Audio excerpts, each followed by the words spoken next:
Hey everyone, just wanted to drop in and answer a question that was sent to me via email. And the question is, how are the techniques from the dynamic brain healing different from the brain techniques taught in brain courses from Barral, Upledger, or Chikly?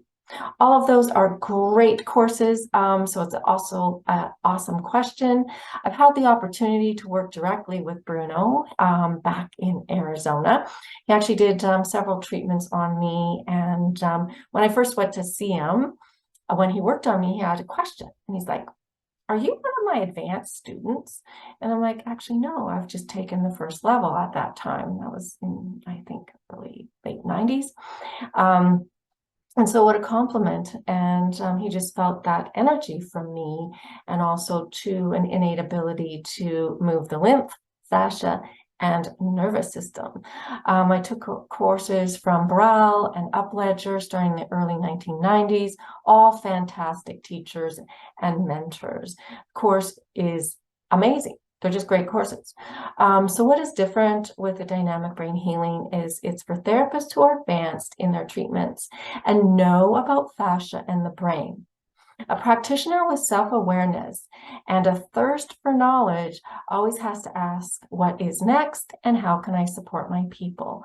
So if you're on the journey as a practitioner going, okay, I've learned one thing and I'm going to do with that for the next 20 years or forever, it's really not expanding your brain cells. So this is really about how to get as many tools in your hands to support your client or customer or athlete as possible. So the more courses, the more points of views, different aspects. It's like, oh yeah, that can help this person or that can help that person. So it's always continually learning. And I know Bruno is always out there doing research, looking at what's next. How can he help people with autism? I'm helping people on the spectrum with ADHD and autistic. And it's looking at, okay, how do we support them? And we find our lane and we create the therapy and the technique for those people.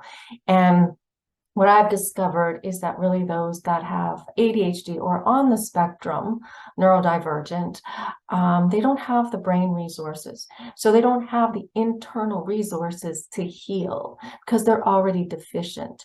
So ADHD people are born deficient in 5 new supplements or 5 nutrients. And we have to look at how do we get that in there. So I really created the Dynamic Brain Healing course or protocol for them. So as a practitioner going, okay, I did this rock star treatment and wow, the person didn't come back. And you might not have noticed because you're like, okay, you're super busy and you're dealing with other people, but take a look and go back and see if there's some people that just never came back or their symptoms got worse after doing amazing treatments. And again, the Dynamic Brain Healing course was developed for them. So what is different? This treatment, the Dynamic Brain Healing Protocol, was specifically designed for those with concussion, those with ADHD, and those not recovering. So I call them the 20% that don't recover. 80%, you can do any modality you want on them. You can also do the brain health program on them, the brain injury program on them, the 80%. Because no matter what you do, they're going to heal. Their bodies have the resources internally. And the 20% that don't recover, they don't have those resources like I mentioned earlier. So this treatment was created specifically for them. So it's coupled with the brain health assessment, which can determine if they are deficient in any neurotransmitters. And if they are, then they're not going to heal or the treatment won't last as long. So again, looking at how is this different? Only created initially for those with concussion, then it's transitioned out for you can treat the symptoms of concussion. And an amazing side effect is that it is anti-aging. So I created another program for that, Younger by Tonight, better than Botox, because it actually makes you look younger. And we get the brain resources in and your brain de-ages. So this is some things that are a little different than those other 3 amazing protocols that you mentioned. So the other thing is, as when you're doing the Barral, the Upledger, or the Chikly, it is up to the practitioner to really determine or get a sense of where the body's going and listening to the body and listening to the flow, listening to the lymph. But for the 20%, that brain actually doesn't want you to follow that, because here's the thing, they're in fight or flight, or they're frozen.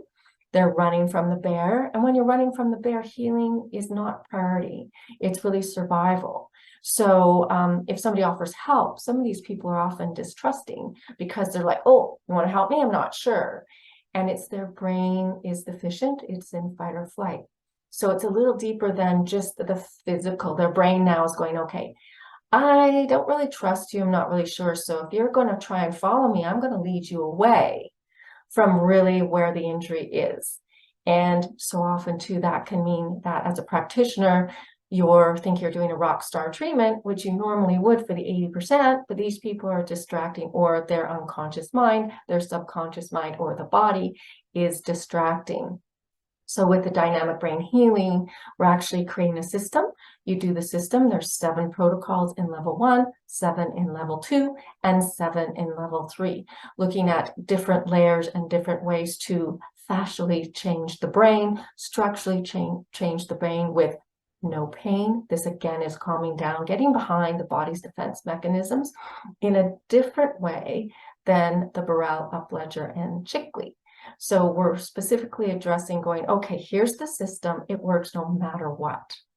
So it's not relying on you, the practitioner, to be on that day, to have your spidey senses perfect, because you know what? You're not always on. You could be tired or really not registering that there is a disconnect, because we always have to stay present yet detached. So I'm finding when I'm teaching people who've done the Upledger and Barral and Chikly, they get drawn into the process, and that can interfere because the person with the concussion does not want you in their brain, and they will kick you out. And I know Bruno talks about that too. Don't stay too long, don't go thinking, don't go searching. And it's really going, okay, they want you out, and then they'll just kind of go through the motions and they'll never come back. Or they do, and they're like, oh, you made me worse. And you're like, really? Well, that usually doesn't happen. So then the 20%, that's not the right dialogue for them. It's like, yes, this is why you didn't. 1 less is better. So a treatment could even be just 10 minutes of hands-on stuff. So we have to look at really, what does that person need, instead of going, oh, this treatment is amazing, it's worked for concussion, it's worked for all these things. And it's actually a disservice to the 20% or the ADHD person who's concussed.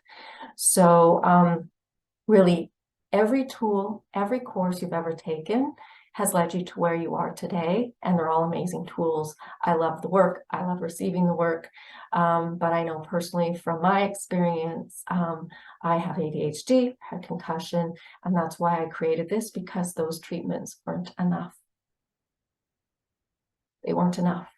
And this whole demographic was actually, it's a disservice, because they didn't know where to go, because they've heard so many great things about those 3 gurus in the brain industry. So the dynamic brain healing protocol is really, the foundation is in fascia first, and the brain has a lot of extracellular matrix in there. So of course the fascia and the brain are one, and the whole body is one, but the communication there. So directly changing the fascia, a little more structural than Barral, Upledger, and Chikly.